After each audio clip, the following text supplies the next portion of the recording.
In the Bible, we find one of the most beautiful appeal from God. It says, "Today, if you hear His voice, harden not your heart."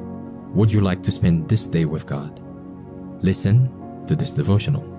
This Day with God, a devotional by Ellen G. White. To God be the glory. Whosoever will be great among you, let him be your minister, and whosoever will be chief among you, let him be your servant. Matthew 20, verse 26 and 27. No human being is to seat himself on the highest seat, accepting the praise of others and forgetting that his treasures belong to God.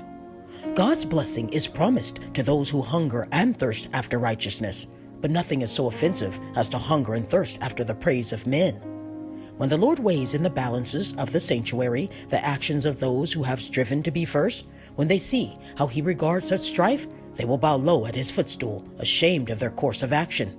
All cannot be first. All cannot be masters. Walk humbly before God, acknowledging Him as your master. It is a great misfortune to be unable to see in others higher excellencies and powers of greater usefulness than in yourself.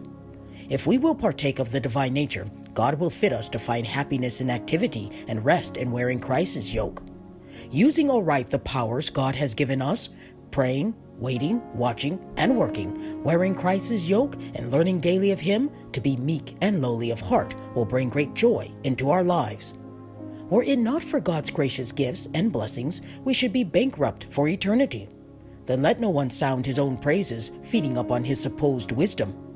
If his talents were of his own manufacture, there would be some consistency in self-praise.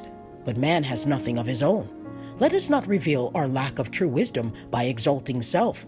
Let us bow low in humility at the feet of Him who has entrusted to us our talents.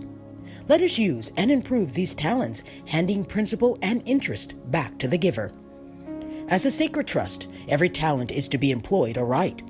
Those whom God has made His stewards are to search the Scriptures earnestly, that they may communicate its truths to others, leading them to the path which has been cast up for the ransom of the Lord. By precept and example, we are to teach others that through the grace of Christ they may be obedient to all God's commandments and be clothed with the righteousness of Christ. Blessed are they that do His commandments, that they may have right to the tree of life and may enter in through the gates into the city.